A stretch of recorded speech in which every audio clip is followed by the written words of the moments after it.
林初雪看着林峰车辆远去的影子，长叹一口气道：怕是奶奶的意思吧？当年我和你结婚，除了爷爷奶奶和大伯，爸妈所有人都反对，加上林峰这个卑鄙的小人总在奶奶耳边吹风，奶奶估计早就想让我从总裁的位置辞职了吧。明天是鸿门宴啊。其实从林初雪内心里对林家是有些心寒的，整个林氏集团内部7大姑8大姨占据着要害部门，都想着给自己捞好处，从来没想着为公司考虑。有好处的时候大家都一个劲儿地朝前冲，而一旦公司出现危机，众人便忙不迭退缩。甚至前2天一群亲戚还想趁着公司没破产把公司卖了分钱，林初雪将自己的私房钱都砸了进去，一心将要扭转公司的危局，但却还要被自己家里人捅刀子。若不是公司是爷爷的心血，我真想一走了之。林初雪伸脚将地上的一颗石子踢飞。此时林初雪不是一个叱咤风云的总裁，而像是一个无助的小女孩。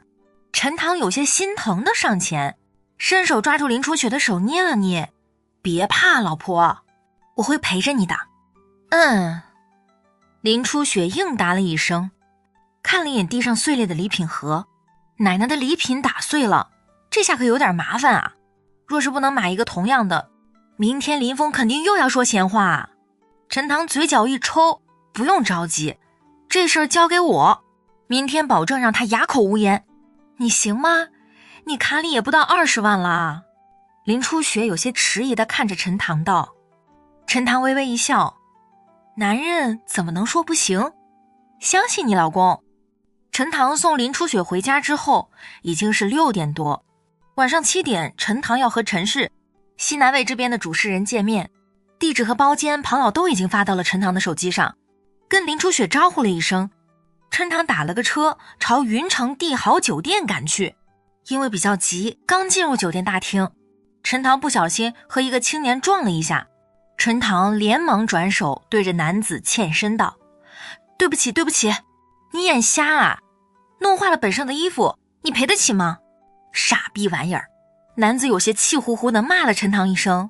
陈塘并没有反驳，但等他看清楚眼前男子和身边女伴的容貌之后，不由愣住了。齐军和秦瑶这2人都是陈塘大学的同学，不过有点狗血的是，秦瑶是陈塘在大学交往过一段时间的前女友，那段时间陈塘根本不知道家族禁令何时解除，本来打算平凡过一辈子的，但后面却被班上的小富二代齐军挖了墙角。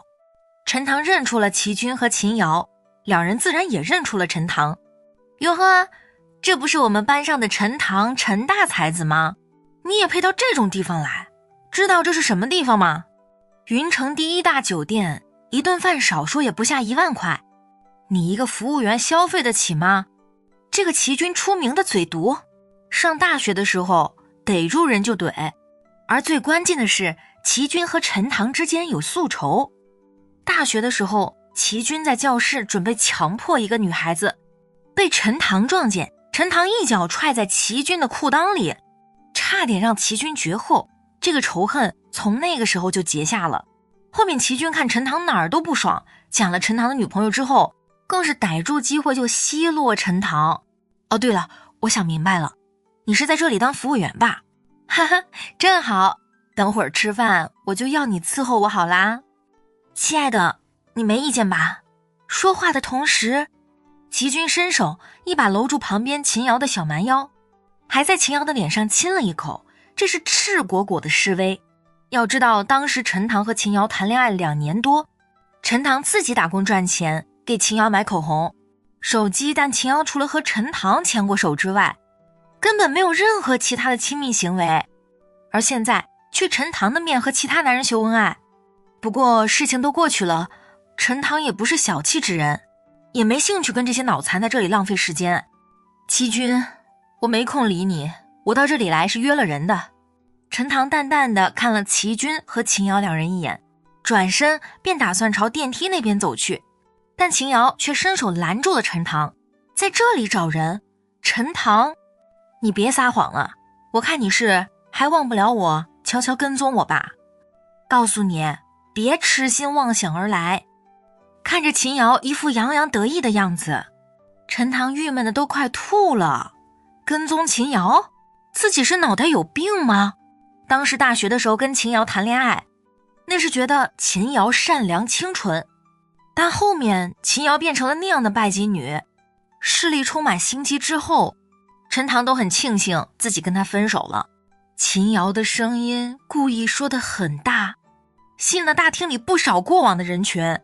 周围人群纷纷指责，这小伙子也太下作了吧，居然跟踪人家，都分手了还缠着不放，一看就是屌丝。齐军也一脸得意，示威般的将秦瑶搂在怀里。陈塘，我劝你死了这条心吧，瑶瑶现在是我的人，你敢碰她一根手指头，我弄死你。军哥，有你保护的感觉真好，等会儿晚上人家随你摆布好不好？包你满意。秦瑶娇嗔着依偎在齐军的怀里，装作小鸟依人的模样，看得陈塘恶心的都快吐了。这世上还有这样朝自己脸上贴金的人，无聊。陈塘看了看时间，距离7点只有几分钟了，陈塘得要抓紧时间了。绕开秦瑶，陈塘再次举步准备离开。秦瑶在后面冷哼一声，怎么让我说中了吧？恼羞成怒了？有本事你别走啊，哼哼，我真庆幸当年跟你分手了。齐军则是在旁边帮腔的，算了，瑶瑶看他现在也挺可怜的，在这里当个服务生也不容易，作为同学，要不咱们帮他一把？说话的同时，齐军对秦瑶眨了眨眼，秦瑶连忙附和道，好啊。齐军打开钱包，从里面抽出2张红票子丢在地上，对陈塘呵斥道，陈塘，来啊，我皮鞋脏了，过来把我皮鞋擦干净，这200块就是你的了，好像没抹布，就用你的衣服吧。轰！周围人群顿时爆发出一阵嗤笑，齐军这是打算赤果果地羞辱陈塘啊。陈塘虽然一忍再忍，但此时也有些怒气了。齐军秦瑶，不要太过分了，我在这里约了人，没空跟你们胡闹。200块，开玩笑，身价万亿的陈大少爷，弯腰的分秒都是几百万上下，会缺这200块？齐军却不打算就此放过陈塘，怎么嫌少？那我再加500块好了。齐军又从钱包里掏出500块撒在地上。陈塘刚准备发飙，从电梯那边帝豪酒店的总经理王珂恭敬地陪着庞老快步朝这边走来。怎么回事？这里怎么围这么多人？都散开，散开！王珂眉头一皱，快步朝这边走过来。齐军看到王珂，连忙朝王珂挥挥手，王哥啊，好久不见啊。是我在这里遇到一个老同学，正在照顾他生意了。齐军老爹的公司在云城也勉强有点名号，所以齐军有幸和王珂坐在一桌吃过饭，两人也算是有一面之缘。旁边早有保安上前轻声在王珂耳边解释了一句，王珂朝齐军点点头，原来是齐少。不过今天帝豪酒店有大人物来，可不能玩得过火了。王珂话语顿了顿，朝旁边站在原地没动的陈塘道，你去那边角落里给齐少把鞋擦干净，顾客就是上帝知道吗？根据保安所汇报的消息，王珂以为陈塘就是一个帮人擦鞋的。今天庞老包下整个18楼，清场要接待一个大人物，王珂可不敢小觑。若是让陈塘和齐军坏了好事儿，这个责任他可承担不了啊。得到王珂的支持，齐军更加得意洋洋，听见没？陈塘赶紧擦鞋，不然就从这里滚出去。而在对面，王珂话音刚落下，旁边庞老突然挥手，一巴掌狠狠扇在王珂脸上。他混账，你居然敢让少……庞老嘴里少爷2个字还没说完，陡然想到少爷说过要低调，不要暴露身份，马上改口道，你居然敢打陈先生，不知道陈先生是我的贵客啊。话音落下，庞老连忙3步2步朝前，恭敬地对陈塘道，陈先生您没事吧？陈塘微微一笑，我没事，就是有几只苍蝇，刚才嗡嗡了一阵子罢了。如此的一幕让王珂直接傻眼了。我的个老天！庞老包下整个18层用天字号包间所要宴请的重要人物就是眼前这位。庞氏集团作为影响整个西南超级存在，掌舵人正是庞老。齐军虽然没亲眼见过，但在电视上也见过啊。看现在庞老的样子，陈塘是庞老的座上宾。陈塘刚才说他在这里约了人，难道是约了庞老？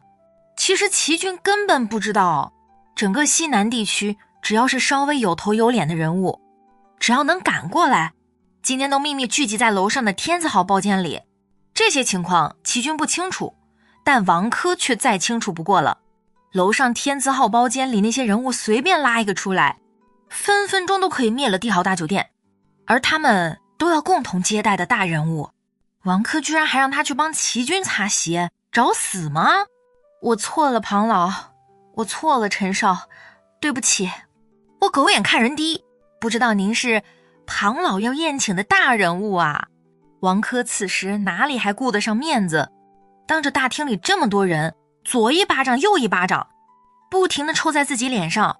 对面的齐军和秦瑶一脸讪讪地看着陈塘，走也不是，留也不是。陈塘背后有庞老撑腰，想要捏死齐军，简直就跟捏死一只蚂蚁这么简单。齐军都有些后悔了，都是身边这臭娘们儿，若不是他也不会有后面这么多事。齐军心中已经决定了，若是等会儿陈塘追究起来，他就将所有的过错全部推到秦瑶身上。陈塘淡定地看着王珂扇了自己好几耳光之后，这才微笑着摆摆手，王总经理不用这么自责，你搞错了，我不是什么大人物，只不过庞老比较喜欢字画，恰好知道我会写几个毛笔字，让我上去写2个字助兴罢了，仅此而已。庞老都是老成精的人物，听到陈塘的话，顿时就明白了陈塘的意思。对，听说陈先生的毛笔字颇有当年画圣之风，所以老夫和诸位朋友便想见识一番。陈先生，时间也不早了，咱们先上去。好。陈塘嘴角勾勒出一抹邪魅的微笑，扫了一眼王珂和齐娟等人。王珂的手僵硬在空中，好半天才缓过神来。我擦，不是大人物，只是去写2个毛笔字助兴。尼玛！王珂心里顿时感觉像和哈士奇睡了一晚一样难受。妈蛋，打错了，自己刚才这顿打岂不是白白挨打了？王珂总感觉有哪里不对劲，刚才庞老自己都亲自说了，是想要见识陈塘的毛笔字，这个混蛋小子居然耍我。自以为弄清楚真相的齐军何清瑶不由暗暗松了一口气，切，还以为陈塘真是什么大人物，原来不过是江湖卖艺的脑残罢了。几个破毛笔字，看他能嘚瑟多久。秦瑶也拍了拍胸膛，麻蛋，吓老子一大跳。看到旁边一脸红肿的王珂，齐军连忙上前，关切地询问道：王哥啊，你没事吧？王珂此时一肚子怒火正为处发泄，看到齐军，飞起一脚踹在齐军肚子上，滚！若不是齐军这个扫把星，也不会害自己当着这么多人丢脸。被王珂踹了一脚，齐军一个踉跄，差点摔倒，但却一点脾气都没有。王哥，对不起，那我先走了。齐军刚走了2步，王珂一边摸着脸，一边呵斥住齐军道：对了，刚才那个陈塘，你们认识？他什么来头？齐军顿住脚步，连忙转身解释道：认识，当然认识，我们一个大学同学，据说是个孤儿，在林家做上门女婿，在林家也是窝囊废物一个，估计也快要离婚了。哦，这样吗？王珂眼神中闪过一抹狠厉，还以为陈塘真多么牛逼了，原来是一个什么都不是孤儿。哼，敢让我王珂丢面子，等过段时间看我不玩死你。齐军兄弟，刚才正在火气上，对不起啊。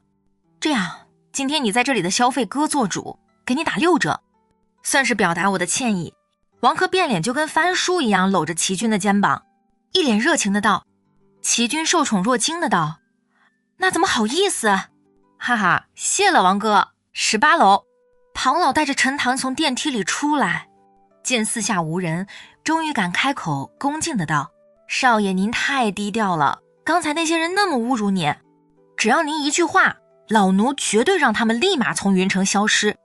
陈塘微微一笑，庞老几只苍蝇而已，不至于大动干戈。庞老恭敬的一鞠躬道：少爷教训的是。这边请，西南卫这边的主事人，还有各大家族当家人，能来的都来了。陈塘点点头，好的。不过我突然有点尿急，庞老先过去，我去尿个尿，马上就来。庞老一愣，连忙恭敬的道：好，卫生间在这边，我陪少爷一起去吧。说话的同时，庞老便准备在前面引导，但陈塘却在原地顿住了脚步，一脸怪异的看着庞老道：庞老，尿尿你就不用陪着了吧？难道你要和我比一下谁尿得高？一句话说的庞老满头黑线。少爷，您就别取笑老奴了，我是担心又出什么幺蛾子。刚才在1楼大厅，庞老只是晚下去了一会儿，陈塘就被王珂和齐军侮辱了一顿。陈塘摆摆手：庞老放心吧，18楼不是被你们清场了吗？还怕什么？您先去招呼一下那些主事人，帮我办一件事儿，问问他们谁身上有合适的礼物，给我借用一件，明天我奶奶生日，现在没有一样合适的礼物。明白，老奴这就去办。庞老恭敬的一鞠躬，快步朝会议大厅那边走去。陈塘脚下步伐飞速移动，快速闪身进入厕所，一顿嘘嘘排泄完毕，终于舒坦了。陈塘正在整理裤子，门口突然倩影一闪，一个穿着红色旗袍的美女风风火火地冲了进来，而且美女一只手里拿着一杯牛奶，另外一只手则是准备解开旗袍，似乎也很着急。旗袍掀开，旗袍下修长的大腿，浑圆玉润，绝对赏心悦目。陡然看到厕所里的陈塘，美女手上的动作陡然顿住，脸上浮现一抹怒色：流氓，你在女厕所里干什么？陈塘一脸无辜：美女，你搞错了吧，女厕所里会有小便器。说话的同时，陈塘伸手指了指墙边的小便器，美女脸上闪过一抹迟疑，眼神扫了一眼墙壁上的字体，向前一小步，文明一大步。还有房间里的格局，这的确是货真价实的男厕所啊。韩有月内心尴尬死了，今天为了赶来参加会议，太着急了，居然冲进了男厕所，关键是男厕所里还有人。承认错误那是不可能的。韩有月负责整个西南卫所所有的情报，号称陈氏第一情报女王，若是被人知道误冲进了男厕所，那以后还如何做事？看着陈塘似乎还是个纯情的小伙，韩有月心中顿时有了主意。男厕所又怎么了？哼，你这个好色的登徒子，信不信我现在大喊一声说你把我拖进男厕所，想要非礼我？说吧。韩有月心中一阵得意，自己实在太机智了。听到韩有月的话，陈塘睁大了眼睛，一脸无语地看着韩有月。还可以这样操作？其实陈塘现在对于美女的身份已经有个大概的猜测，整个18楼都被庞老的人封锁了，能到18楼来的应该都是陈氏家族西南卫所的人吧。这个御姐范的美女有点意思。想到这里，陈塘上前2步，伸手一把将韩有月的小蛮腰搂住，俯身朝韩有月靠近而去。浓厚的男子气息吓唬的韩有月不由挣扎了2下。你干什么？陈塘邪魅一笑：美女，你不是说要喊我非礼吗？我名声都已经背负了，那自然要做出点实际行动嘛，不然多对不起良心啊！你敢！韩有月一阵娇怒，身体在陈塘怀里一阵扭动，手里的挎包朝陈塘胸膛狠狠砸过来，同时身体快速朝厕所外面逃窜而去。无耻混蛋！韩有月落荒而逃。陈塘嘴角一翘，想到看在韩有月胸牌上看到的名字，韩有月很有个性的一个小姐姐。18楼会议大厅，这是一个足够容纳下200人的大厅，此刻基本没几个空位置了。所有人正襟危坐，静静地等待着。房门口，陈塘终于现身，庞老连忙起身，大声给众人介绍道：“各位，这就是陈氏三少爷陈塘，陈家未来第一顺位继承人，少爷好。”哗啦，所有人全部起立，恭敬地朝陈塘鞠躬问好。陈塘扫了一眼下面的众人，今天能有资格坐到这里来的，都是各行大佬，云城第一首富卢占峰，天南省钢铁大王张田，西南皇室药行黄金玉。之前这些人物陈塘都只是在电视上看到，和他们根本不会有什么交集，但现在这些人却就站在陈塘面前，战战兢兢，一脸忐忑。作为西南卫所的这些骨干核心，大家虽然都在给陈氏家族做事，但实际上对于将来要追随的少爷并不太了解。各位辛苦了，先坐下吧，我们等个人。陈塘对着众人挥挥手，在庞老的引导下朝前面的主宾席上走去。众人一边坐下，一边有些狐疑的相互看了一眼。陈家少爷还需要等一个人？是谁？有这么大的面子？庞老也有些疑惑，整个18楼都封锁了，若是没有庞老的命令或者邀请函，是不可能进来的。众人刚刚落座，会议大厅门口，韩幽月突然闪身出现，看到前面的陈塘，韩幽月顿时一声娇喝出来：“登徒子，你怎么在这里？”庞老这几年算是西南卫所的实际控制人，在西南卫所这边德高望重，但现在庞老居然主动在引导厕所里的那个青年，看样子那个青年的地位似乎不低啊。总部来的人，庞老今天通知大家是说三少爷的家族禁令解除，大家一起来见三少爷的，难道想到那种可能性？韩幽月心中顿时倒吸一口凉气，该不会这么狗血吧？韩科长，注意你的言辞，这位正是三少爷，还不赶紧拜见三少爷？庞老眉头一皱，稍微提醒了韩幽月一声。韩幽月感觉心脏像是玻璃一样，顿时碎了一地。果然，而陈塘看着韩幽月邪魅一笑道：“美女姐姐，好巧啊，我们又见面了。”韩幽月看着陈塘，脸上一脸尴尬，恭敬地对陈塘欠身道：“少爷，属下刚才不知道是您，属下知错了。老天，自己刚才可是骂少爷是登徒子，还拿自己的包砸了少爷啊！陈氏家族内部其实是一个等级森严的强大机构，下级对上级只有绝对的服从，更何况陈塘是陈氏家族嫡系少爷，第一顺位继承人，陈塘所掌控的权力，不夸张地说，陈塘现在让韩幽月死，韩幽月绝对不敢说半个不字。现场一片安静，所有人都在等待陈塘的决定。整个陈氏家族每一代中会选拔3个弟子进行考核，最终确认下一代继承人。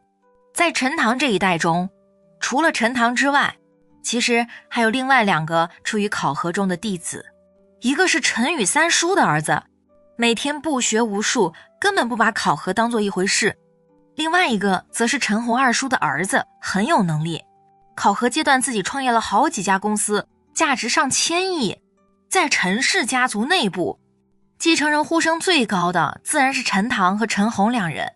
只是陈洪虽然有能力，但为人却非常嚣张。曾经一个属下倒茶的时候，不小心将水洒在了他衣服上，结果陈洪直接让人砍掉了那属下的双手。西南卫所的这些人现在在等陈塘的决定，陈塘是否也是和陈洪一个类型的人？若是那样，可就不好伺候啊。陈塘看着韩幽月尴尬的样子，故意板着脸道：“你错在哪里？”因为陈塘态度的变化，整个会议大厅里的气氛不由一阵凝重。庞老也不由眉头一皱，少爷和韩科长之间到底发生了什么事情啊？哇！韩幽月一脸委屈，自己闯进男厕所，那能怪自己吗？还不是为了来见所谓的少爷。就在韩幽月准备破罐子破摔的时候，陈塘却微微一笑，摆手道：“好了，韩科长，逗你的了，不知者不罪。不过作为惩罚，那就惩罚你等会儿开车送我回家好了。”整个会议大厅里，一众大佬目瞪口呆地看着陈塘。这就是惩罚？这样就结束啦？这才哪门子惩罚啊？陈氏家族地球最强家族的少爷啊，送少爷回家，这是多少人梦寐以求的机会。韩优月也愣住了，这就是对自己的惩罚？送少爷回家？回家之后呢？韩优月看了看陈塘邪魅的眼神，再次想到自己的身材容颜，韩优月顿时明白了，男人果然都是一个样。原来少爷是打的这个主意吗？也罢，反正自己从小就培养出来，就是为陈家服务。少爷既然看上了，自己还能跑得掉吗？还不谢谢少爷。庞老在旁边看着韩优月不断变化的表情，连忙开口提醒着韩优月，会议大厅里的这些大佬都是坐镇一方的霸主，察觉到现场微妙的气氛，顿时明白了少爷和韩科长之间有事情啊。哎，韩科长这算是傍上了大腿吗？看来以后和韩科长要多亲近亲近，说不定韩科长哪天就成主母了。属下谢谢少爷。韩英月勉强对陈塘鞠了一躬，转身在下面找了个座位坐下。陈塘在前面清了清嗓子，对着众人微微一笑道：正式自我介绍一下，我是陈塘，陈氏家族第3代嫡系3少爷，当然还有另外一个身份，云城林氏家族的上门女婿。虽然家族禁令解除，但目前我还不想暴露身份，所以以后就算我们在什么地方遇到了，也要装作不认识，明白吗？明白。陈塘一番训话，下面的大佬也都暗暗松了一口气。这个少爷似乎也不是那么不近人情啊，还是很和善很讲道理的嘛。既然如此，那么以后该怎么选？众人心中便有了一个大概的轮廓。陈塘训话完毕，庞老对旁边的手下使了个眼色，便有2个保镖将一个大盒子端到陈塘面前。少爷，今天这些人出门走得急，没带什么礼物，就只有这些。您看，盒子里摆放着10几件礼物，有手镯、耳环、吊坠。会议大厅下面那一帮大佬看陈塘的眼神都有些怪异。少爷第一次见面就要礼物，这让这些大佬心里多少有些不舒服。陈塘这10年里，其他方面没进步多少，但看人的本事却增长了不少。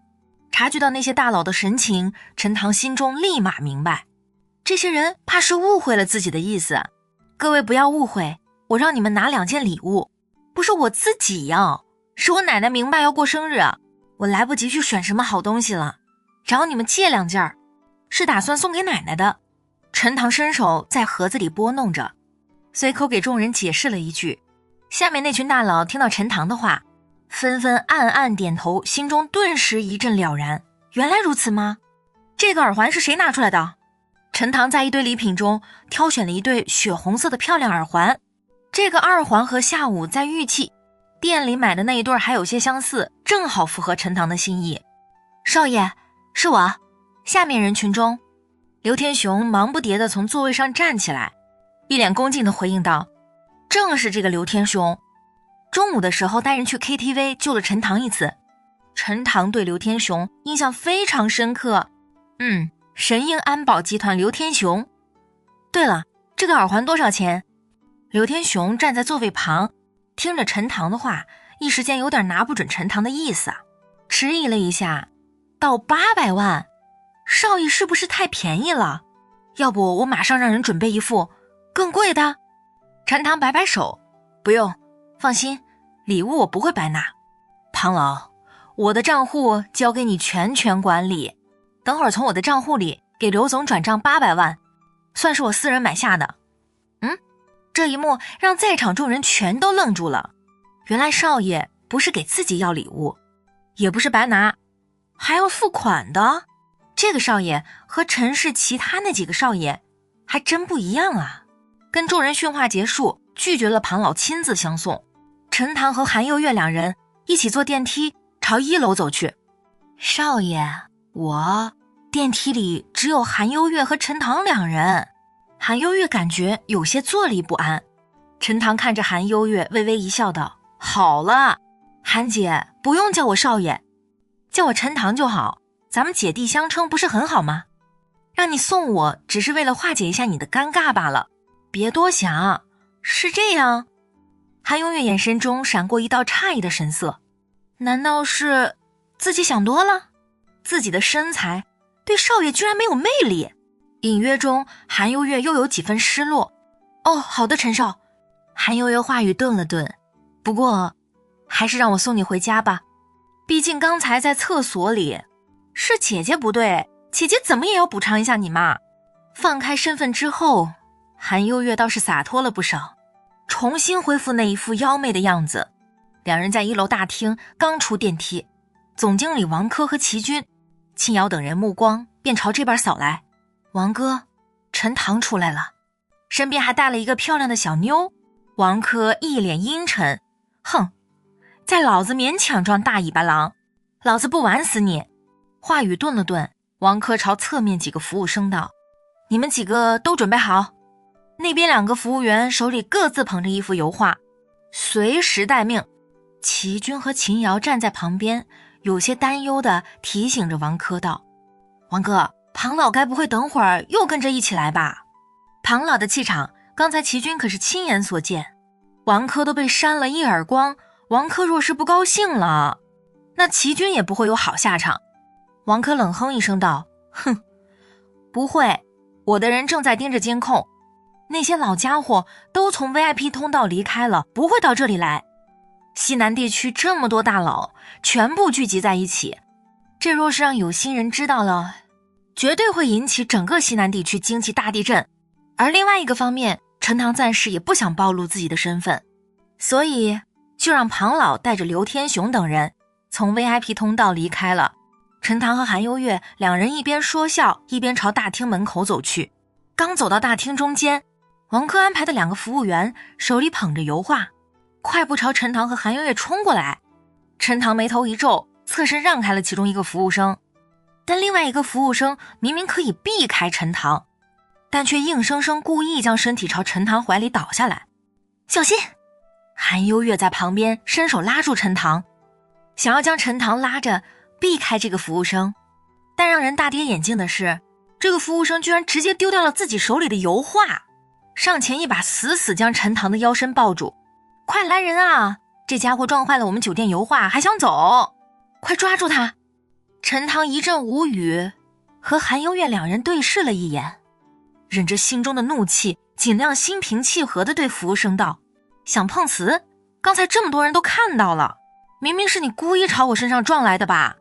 那个服务生冷哼一声，哼，怎么撞坏了酒店的油画还想狡辩吗？500万，这幅油画500万，少了500万，你们俩谁也别想从这里走出去。服务生说话的同时，大厅里哗啦啦响起一阵脚步声，10几个保安齐刷刷将陈塘和韩悠月围在中间，周围人群也纷纷开口指责：小伙子，做人要厚道啊，你可别为难一个小哥啊，你弄坏了人家的东西赔钱是应该的。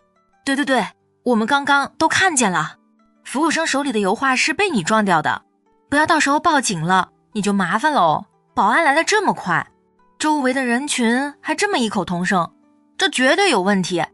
陈塘眼神中闪过一抹狠厉，眼神朝周围人群扫视了一眼，看到从容不迫走过来的王珂，齐军和秦瑶心中顿时明白了，这是一个阴谋。哦，这不是陈大书法家吗？哎呀，这是出什么事了？打坏酒店的油画，赔偿500万啊！想必对陈大画家应该是小意思吧？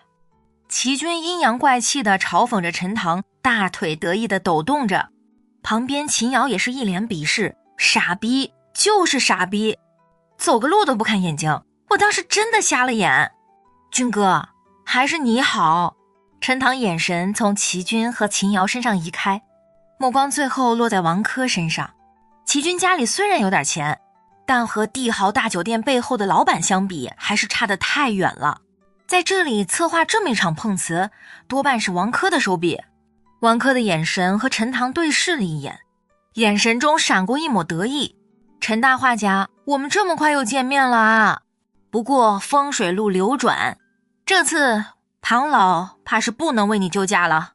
刚才王珂以为庞老要接待的人就是陈塘，所以当着那么多人装孙子，自己打了自己一巴掌。这口怨气王珂算到了陈塘的头上。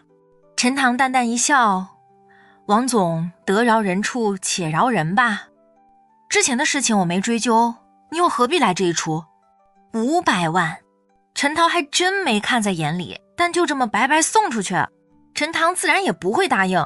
王珂看到陈塘似乎一点也不着急，有些气急败坏的道：少废话，陈塘，你不是很牛了？来啊，今天要么跪下磕头求饶，要么拿出500万，否则别想走。你打坏了我们老板最喜欢的油画，不给个说法，小心吃不了兜着走。帝豪大酒店的老板？陈塘稍微思考了一下，刚才在和西南卫所那些大佬见面的时候，似乎听到云城第一首富提到过，帝豪酒店就是卢占峰旗下的产业。卢占峰现在回去了，应该也该通知自己的手下了吧？陈塘被王珂如此刁难，陈塘还没开口，旁边的韩优越有些忍不住了。少爷，韩优越掌管西南地区的情报系统，虽然隐藏在幕后，但平时所接触的大佬也是不少的，只是王珂这个层次的人还接触不到韩优越罢了，所以并不认识韩优越。陈塘微微摆摆手，韩姐别急，可是他们这也太欺负人了。韩优越还想说话，陈塘却直接打断了韩优越的话，转头对王珂道：王总说个账号吧，500万吗？我让人转账就是。少爷，韩优越完全不理解陈塘的意思，但陈塘却对韩优越眨了眨眼睛。对面的齐军、王珂、秦瑶也是一脸懵逼，陈塘居然认怂了，这剧情不对啊！按照常理，陈塘应该不是气急败坏，暴跳如雷，指责王珂卑鄙无耻吗？现在陈塘居然直接给钱，那他们后续的手段就没法施展了啊！就你那怂包样，还500万，骗鬼吧陈塘！你当时追我的时候，请我吃5块钱一碗面还要攒钱，现在能拿出500万？秦瑶挽着齐军的手臂淡淡的道。齐军依旧嘚瑟的道：就是没钱就别装逼，要我说你乖乖跪下认错，直接跪下就值500万啊，多划算啊！王珂站在旁边一句话也没说，但眼神中却是不相信。王总，怎么你这是不打算要钱，非要逼我下跪磕头？账号拿来，我没空跟你们在这里浪费时间。陈塘面色有些不善，帝豪大酒店相当于是自己的地盘，在自己地盘上居然还要受欺负。王珂看着陈塘自信的模样，想到陈塘和庞老都那么相熟，或许陈塘真的可以拿出500万。